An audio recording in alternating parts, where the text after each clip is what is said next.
Hey y'all, good afternoon. Thanks for being here on this video this afternoon. This is Tanetta, your relationship coach here at Speak Your Truth, where I help educate, inspire, and empower you to speak your truth and be who you are within your relationships. And I know when I always say that, I know people are like, what is she always saying that for? I just want to make sure that you all know, of course, why I'm here and what I'm looking to, of course, spread upon you, I guess I put it that way. I know when it comes to relationships, because I know I said this last week actually, but I know when it comes to relationships, of course, there's always the people inside the relationships. It's not the relationship itself that's broken usually, or that needs assistance, or that needs healing, or that needs help. It's usually the people within that relationship. It's usually the persons that make up that particular union. There's something that's going on that of course, that I can't say it's brokenness, because I know folks always say that, but that's the easiest term to use at this time, so I'll just use that. But like I said, definitely for, like I said, the people who are within those relationships, or the relationship that you're in, if you're having issues, there's things going on, a lot of issues, arguing all the time, there's all these challenges going on within your relationships. Like I said, you have to begin to look at you as an individual and you as a person to find out what's within you and what's in you that's, of course, causing that possibly are causing these issues. And of course, if it's not you, of course, which it could be your partner as well. But like I said, I know that it takes two to tango. It's never just on one person. You can be triggered by something your partner's doing and cause some other issues going on, some arguments or whatever it is. Like I said, we always have to look within. And today's topic is actually talking about anxiety. Of course, it's talking about looking within. I guess I put it that way. And it's one of the things that a lot of us, of course, face, if not all of us in this whole entire world face. I guess I put it that way, as far as anxiety goes, and I'll get into what it is and that kind of thing shortly. But like I said, that's what this video is about. Like I said, I know that when I'm talking about relationships and that kind of thing is fine and dandy, but I'm going to be talking to y'all a lot more about helping yourself and, of course, fixing yourself, I guess I put it that way. And like I said, I know that yes, the relationship, yes, you all may have issues. Two people coming together having issues, bumping heads and that kind of thing is usually because there are some underlying issues or challenges that's going on that may be unhealed, that may be unforgiven, that you may have never even looked at or even thought to even look at. And like I said, that's what I want to focus more on. That's why I chose anxiety for today, because I know a lot of people, of course, like I said, including myself, have had excessive worrying and all these types of things and fears and stuff like that, and that can cause breakdown within your relationship. For example, I'll give you one. If you're with your partner, you're having excessive fears, you're having anxiety, your partner's gone to the store and you're at home looking at TV or trying to cook or whatever it is, and you're so worried and so anxious about him or her being gone or whether they're cheating on you and all this kind of stuff. Then when they get home, you want to, why it take you so long? What were you out there doing? Did you go find so-and-so? Did you find some girl or some man? That's going to cause problems within your relationship. I know we don't tend to look at things that way, but like I said, when it comes to anything that's dealing with our mental health, our physical health, and our emotional health, especially the mental and emotional, those two things can definitely have a great impact on our relationships. I don't care what kind of relationship you're in. If it's a romantic relationship, or is the relationship with your kids, your family, your friends, your coworkers, whoever it is, like I said, that can definitely cause issues within your relationship. Like I said, I know those mental health things and those emotional health things are greatly important. And like I said, a lot of us seem to, of course, blow past those and look past those and blame the other person all the time and that kind of thing. At some point, like I said, we have to look at ourselves and figure out what's going on within ourselves before we go out here and blame and shame and do all this stuff to everybody else, saying it's their fault, this is why I act this way because they did this and they did that. You have to look within you and figure out what's going on with you first. I know, like I said, I talk about relationships here. I know that, but I also know that relationships make up two individuals, two or how many ever is in your relationship group, individuals. And like I said, within those individuals, yes, there are some things that, of course, nobody is perfect.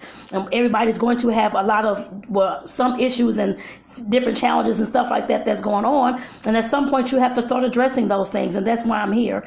Like I said, I know I used to talk about this in the past a lot and that kind of thing, and I stopped. But like I said, I'm definitely getting back to letting you all know that, of course, yes, there's going to be some relationship information on this page. Yes, it will be. But of course, like I said, the main thing is for us to work on ourselves as well. It's not just the other person. It's never, I can't say it's never the other person. But whenever I'm talking to you all, teaching you how to speak your truth and be who you are, I'm talking about you, not that other person. Yes, that other person may be an asshole or something's going on or whatever the case may be. But if you start working on yourself, doing what you're supposed to do for yourself, like I said, working through your anxiety, working working through your depression, working through your whatever it was you haven't healed in the past, sexual abuse, trauma, whatever it is, the missing, I guess your father wasn't in the household, your mom wasn't in the household, you're in foster care, whatever those issues are, all those issues affect us mentally and emotionally. It all does. And like I said, when you're getting into any kind of relationship with anybody, if those things are not, you're not working on those things and you're trying to suppress those things and sweep those things up on the carpet, you're going to have a hell of a time trying to have some healthy and happy and whole and loving and fun and all this kind of stuff relationships. That's not going to be the case. I mean, I'm just letting you know that straight up, it's not going to be the case. I have been there as well, where I was, of course, blaming everybody or so damn angry where I was throwing shit at people and things like that, and my partners and stuff like that, because I was so angry within. It had nothing to do with them. Yes, of course, they may have done something or said something that may have triggered me, but that was my fault. It wasn't their fault. And like I said, at some point, I had to start taking responsibility of that. That's why I'm here preaching this to y'all this afternoon, just to let you all know, at some point, you have to start taking responsibility of your own actions, your own unhealed trauma. As we're all adults here, you're at least over 18, the age of 18 years old, start taking responsibility of your own, like I said, trauma, dramas, unhealed, whatever it is, in order for you to start working on yourself and pushing you more towards a happier and a more whole individual, I guess I put it that way. That's the best way I can put that. But like I said, today is talking about anxiety, because I know anxiety, like I said in the beginning of this video, definitely can affect the relationships that you're in. And like I said, let me go ahead and get into, I do want to say one disclaimer, because I am not a therapist or a counselor. I am a social worker. Yes, I'm a bachelor degree social worker. Been in the field 22 years now. Whatever it was, I graduated in 1999, so whatever that is. But like I said, I've been in the field. Of course, I've read the DSM-4, had psychology classes, all these types of things, and I've dealt with a lot of people, damn near all the people, actually, I put it that way, who've had some type of mental or emotional challenge or stress or drama or trauma that they were needing to, of course, work on. And, of course, anxiety was, of course, one of those. And, of course, I was the person, of course, at times, of course, had to create, I guess you want to say, care plans, case plans, behavioral plans, and that kind of thing for the folks that I was dealing with to, of course, hopefully give them more of a structured day, discipline, that kind of thing, so they can be able to move forward without breaking down, without whatever the situation was going on, without being too heavily triggered. So that's why I'm here doing this video. But like I said, I'm not a licensed counselor. I am a social worker, licensed social worker. Well, I guess degreed social worker. I'm not a counselor or a therapist. But if you, of course, I do want to say that when I'm talking about things like this, I'm talking about, because I know that at some point we, like I said before, speaking your truth and being who you are within your relationship, that means doing your work as well. And I believe in, of course, us doing our work. Like I said, that's the work we have to do in order for us to be a lot happier, a lot whole, a lot more disciplined, a lot more loving and that kind of thing towards others, and not being so easily triggered. And like I said, I know a lot of those things we can, of course, help ourselves with. Self-help, that's what self-help is for. I guess the whole entire personal development, self-help and all that type of thing, that's what all that kind of stuff is for you to help yourself. And like I said, sometimes we do have to step outside, of course, and to obtain a therapist or a counselor, because I've had a therapist. Well, she was a therapist in training when I was in college, but I had her for about 3.5 years. I went through therapy the whole entire, well, except for the first semester, but after that, because I kept having bad dreams and stuff like that, PTSD and all this kind of stuff going on. I'll get into that in another video. But like I said, I definitely went through counseling with therapy myself, because she was in the process of being a licensed therapist, and she was doing her practicum with me and a few others in order for her to get her hours and, of course, her licensure. And like I said, I had to, of course, work on that, because I couldn't do that. I tried. Well, I was only, 18 years old, so I couldn't, of course, do all those things on my own. I had no idea what to do. And some of you all, whether you're at that age or whether you're older, you're 50, 60, 70 years old, whatever age you are, sometimes we have no idea what to do, and we have to seek an outside therapist or counselor, somebody that can assist us and, of course, helping us with our anxiety or depression or whatever kind of past traumas you've been through, that kind of thing. But like I said, I definitely want to push you all to a certain mark, so that you can, of course, start doing your own self-help. Like I said, that's what self-help means to me, of course, helping yourself to get to a point to where you can, of course, function as best as you can within your relationships and that kind of thing. And the relationship with yourself is the most important one of all, y'all. Just keep that in mind. I always say that. But like I said, working with yourself first, and then with others, whoever comes in your space, in your area, in your energy next. I guess I put it that way. But let me go ahead and get on to this video. But like I said, Anxiety definitely affects a lot of us, including me. It has. I'm not exempt from this either. With all this stuff that's going on with COVID and with the war, I guess, with the war overseas and with people passing away and all these types of things going on. Everybody, I mean, I live in St. Louis. We're the #1 murder capital in the country, I guess, from what I understand. So, of course, there's a lot of crime and all this stuff going on all the time. And, of course, it makes anybody anxious to, of course, walking outside trying to figure out what's going on and if something's going to happen to you. And I see my video jumping. Let me actually go in the room. I don't know how long it's been jumping because I don't know if anybody's on here to tell me. Let me go to the bedroom, y'all, because it keeps jumping and I don't know what is going on. Let me see. Give me 1 second, y'all, because I want to make sure that y'all can understand what I'm saying and hear what I'm talking about as well. But this video keeps jumping and it keeps speeding up. And it's for some reason the Wi-Fi up in the front room is acting crazy. But like I said, I definitely want to make sure I get this video done for you all. I hope this sounds better to you all. I hope if there's anyone on here, they can let me know if this sounds better, if it's not speeding up or stopping or choppy, that kind of thing. But I'm going to go ahead and move forward, y'all. So like I said, when I'm talking about anxiety, like I said, no, I'm not a trained doctor or licensed counselor, therapist, that kind of thing at all. But like I said, definitely when I talk about self-help, this is what self-help means. Of course, a lot of these things we can, of course, help ourselves with. We just have to take the time to actually do the work. I guess I put it that way. Like I said, if for some reason you're trying to do the work and you cannot, or it's too hard for you, that kind of thing, please definitely seek an outside therapist or a counselor, someone that's licensed and trained to, of course, assist you. But otherwise, of course, if you're able to, of course, talk to yourself and take notes and journal and do these kind of things I'll be talking about in this particular video, then definitely go ahead and start, like I said, helping yourself. So with that, like I said, let me go ahead and get into the anxiety.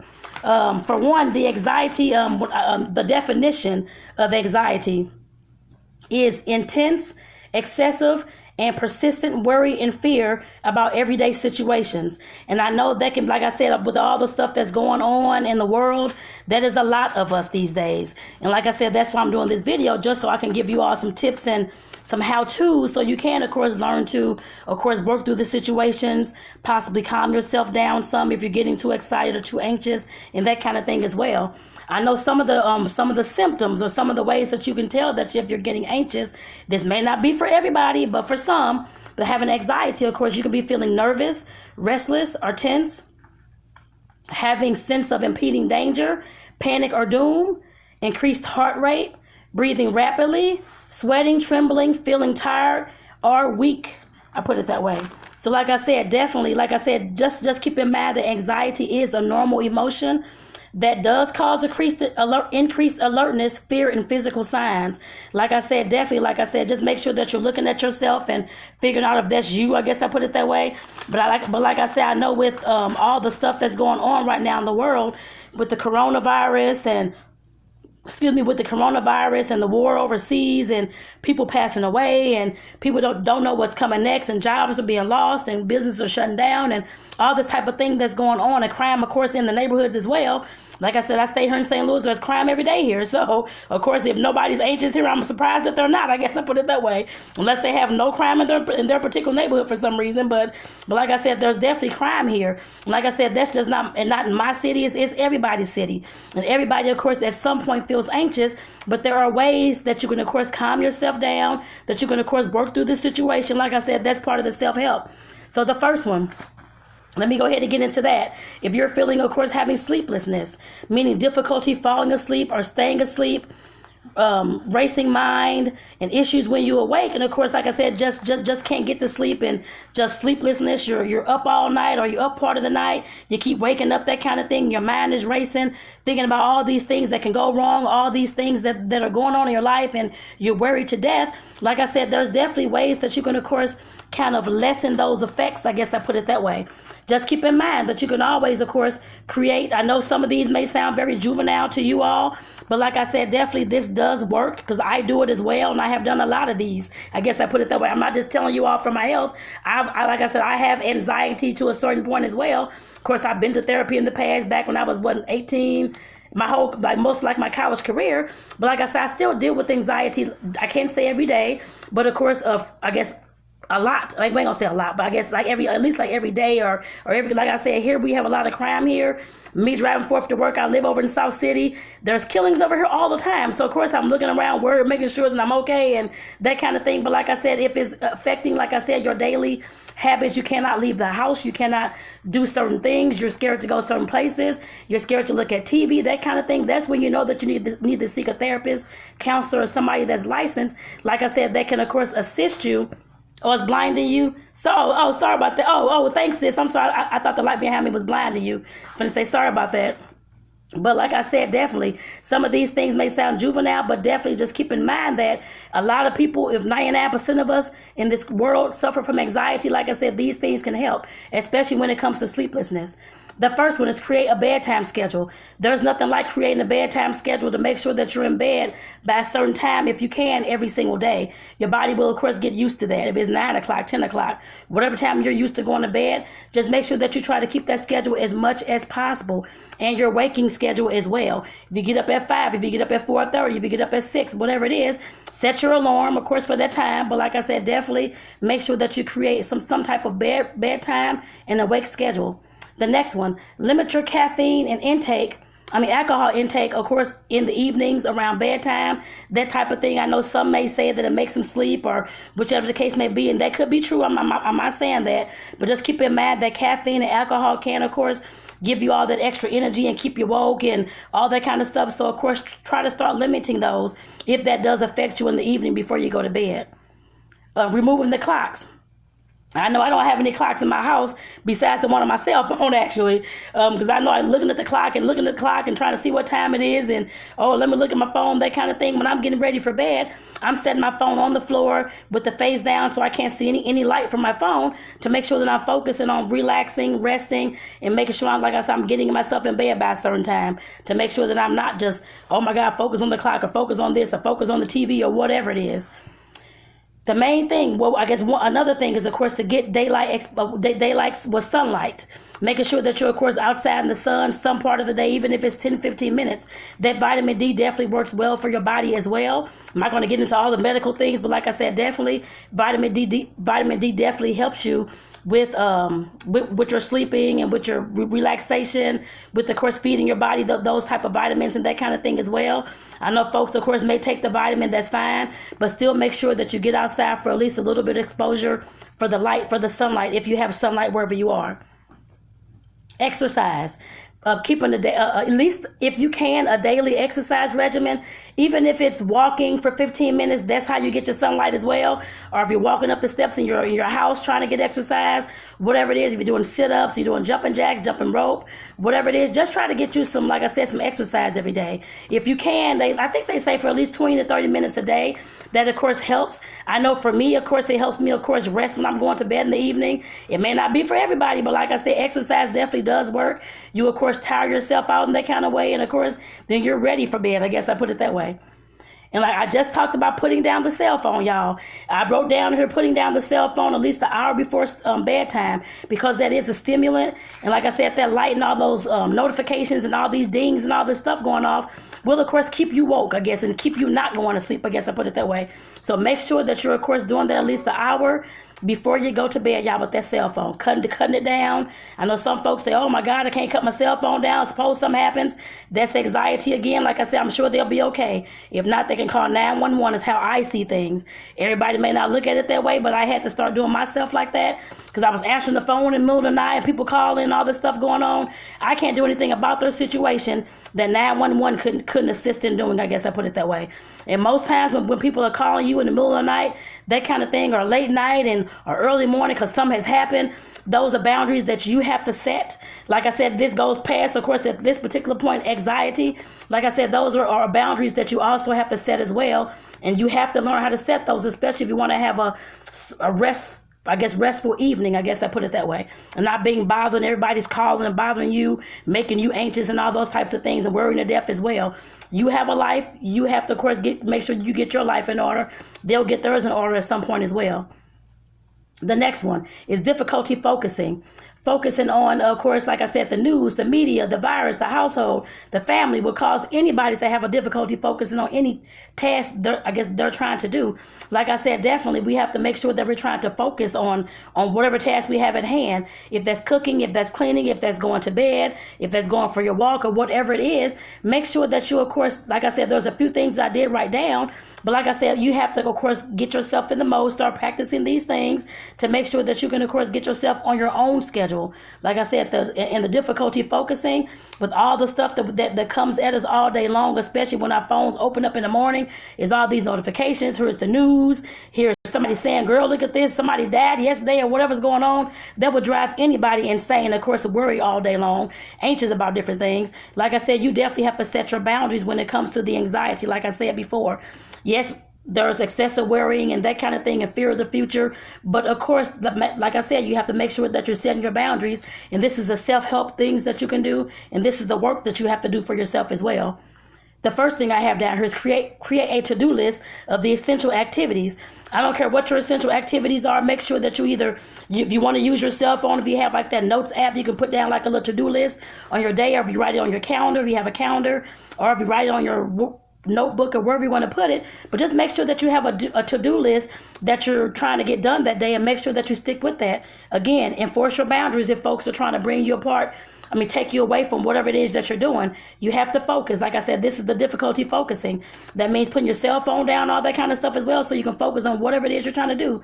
If you're trying to start a business, trying to get to work, you're trying to get the kids ready, focus on those tasks and make it, like I said, if you have that on your to-do list, make sure that you're sticking to that, y'all. The next one, give yourself breaks at least once every hour. Now, I do this at work actually because I'm, of course, giving myself, because I know we have to work, 4 hours, 3.5, 4 hours. Then you take your break and go to lunch and all this kind of stuff. Then you have an afternoon break. Yes, I do, of course, take breaks like that. I make sure that I don't take it every hour, but actually sometimes I do, especially if it's during the day I'm at work and people are calling, things are going on, it's getting stressful. I go outside and take a walk. I do that every single day. I don't care what the weather is. As long as it's not raining, I will do it in the snow as well. But like I said, as long as it's not raining, because sometimes it's bad winds and I don't like to be all soaking wet. But like I said, try to, of course, go get you a break at least once every hour, if it's only for 1 minute or 5 minutes at the most, especially if you're working during the day like me. Like I said, definitely no more than 5 minutes. But of course, take that time, whether you want to write during that time. I suggest getting up, going, taking a walk, because of course you have to get your blood in your body. So I guess like your blood circulating through your body and that kind of thing as well. And of course that adds to the exercise that you can do per day as well, because I also count those as my exercise times when I'm outside walking. You can do that as well, y'all. Like I said, these are simple things that you can do. You just got to focus your mind on and go ahead and start doing these kind of things. But like I said, definitely give yourself a break if you can, at least once every hour, or if not, whatever your work breaks are at work. And then whenever you get home, make sure that you're, of course, having that self-care time. Make sure that you're, of course, taking time to, of course, love on you. Like I said, to do your self-help and to do your self-work, y'all. The scheduled times to consume media. I know this was probably a hard one for a lot of people, because I know a lot of people, of course, if they're like me or anybody else, looking at your cell phone, or the news always comes up, or you have somebody coming across your timeline, something has happened or this kind of thing. You have to schedule times to, of course, consume anything, is how I look at it. I don't consume a lot in the morning. The only thing I do look at is the weather, or like my little Google weather tab, so I can find out what the weather's going to be. If rain is coming, it's going to be cold, I need to wear thermals or whatever it is. That's the only thing that I usually do in the morning. Besides, of course, reading and taking my time to learn things on my own. I'm not looking at media all day. I'm not looking at my cell phone all day. Now, during one of those breaks, if you want, you can take your 5 minutes or your minute to go ahead and check your Facebook or check your Instagram or whatever you want to do, or 5 minutes, 1 minute, whatever it is, to, of course, consume that media. But at some point, we have to learn how to, of course, give those things a break. Y'all, like I said, those things would definitely drive anybody insane, especially with all the craziness that's going on in this world today. Make sure that you schedule time to, of course, look at any kind of news, any kind of social media. I guess I put it that way. I know it's hard for me to say that to y'all, because I know a lot of folks are just stuck on their phones, addicted to their phones all day long. But at some point, you have to learn how to put that addiction back towards yourself, and put yourself as the priority, and not your cell phone, not social media, not the news or anything else. You have to focus that time on yourself. The next one is forgetfulness. when your brain is consumed with all this information, it's hard to remember steps to something so simple. That can happen. I know I've been there, driving somewhere and forget where in the world I was going. I'm like, where am I going? I go here every single day, forgot what I was doing, or in the kitchen trying to cook something. I'm like, oh my goodness, I forgot to put the so-and-so in the food. Forgetting those simple steps, like I said, anxiety can definitely cause that. And like I said, we definitely have to get ourselves on track, I guess I put it that way. Even if you have to write these things down, like I said, I'm a big one for supporting as far as like the journaling and writing and things like that. Writing down your to-do list and journaling about whatever the steps it is you have to take. If you need that, definitely start doing that. That's the way to get yourself back on track, y'all. Don't think it's embarrassing or that it's a time waster. It's definitely not. Like I said, if you're forgetting things, simple things that you know that you should know every day and that you have done many a times, like I said, anxiety and the wariness and all that kind of stuff can definitely cause that. And like I said, I have a few things down here as well for the forgetfulness. Like I said, the main thing that, of course, I know you hear a lot about, I'm sure, of course, is meditation, relaxation, yoga, tai chi. There's all types of ways out there that you can relax as far as giving your brain time to, of course, relax. Whether that's one of your 5-minute exercises during the afternoon, during the day, you can take 5 minutes to meditate. It doesn't have to be an hour or 30 minutes at all. It could be a minute if you want it to be. But like I said, definitely give yourself a chance to relax. That helps the memory, y'all. Even if it's with any kind of movement meditation, with yoga or tai chi or qigong, any of those things, it helps you relax, y'all. Whatever it is that helps you relax, some people like the soul. And that's the next thing, whether it's doing some kind of activity or hobby, whether it's doing puzzles or like, what is it called? Seek word puzzles and stuff like that. Some folks may like to read. Some folks, like I said, may want to make candles, and that's how they relax, or they bake, because I love to bake as well, and they helps me think and relax and that kind of thing as well. Like I said, you have to do something that, of course, helps you relax so that you can, of course, start focusing more on your task and so that you won't be forgetting things. And the next thing, of course, this is the last one actually. Increased irritability and anger. Frustration sets in as we are experiencing a lot of changes and forced to be home with family, of course, doing all this COVID time, and not just doing that time, but of course, whatever time that you're at home or at home and you're in the house, that kind of thing, and you're, of course, just like, oh my God, I'm irritable, I'm angry, that kind of thing. Just keep in mind that you can always get out and do things. I guess I put it that way. Not just with COVID, but of course, I know, like I said, our neighborhoods sometimes aren't safe. If you have a vehicle, make sure that you drive to like a nice park or a nice community that you can walk in. Walking in nature is always good. At least for me it is. I call that my therapy, actually. And I think Abigail is still on here. Of course, I know she does nature a lot, does videos and stuff like that while she's outside. Like I said, nature can definitely be therapy for you if that's what you need. Like I said, get out there and do those things. I know I live in the inner city, and there are some parks around here.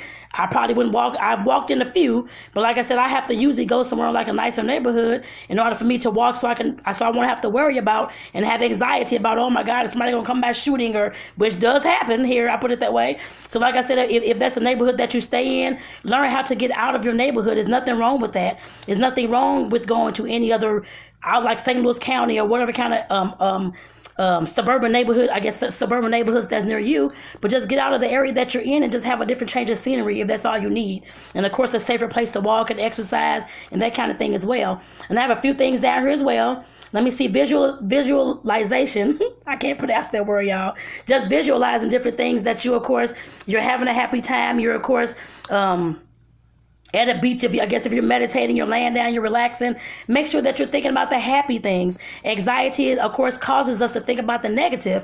Like I said, I know I definitely have anxiety. I can't say as bad as it used to be, but I definitely do have it as well. And like I said, thinking about all the negative things that can happen, and this is going to happen. Like I said, we have to start thinking about the positive. While we're all worried about what can happen, those things have not even happened yet. Like I said, that's something that I had to tell myself as well years ago, that whatever I'm worried about and that kind of thing and fearful about, or whether it's walking down the street or whatever it is, that hasn't even happened yet. So get that out of my mind and start looking towards the positive. And like I said, I'm telling y'all the same exact thing. Like I said, visualize that positive.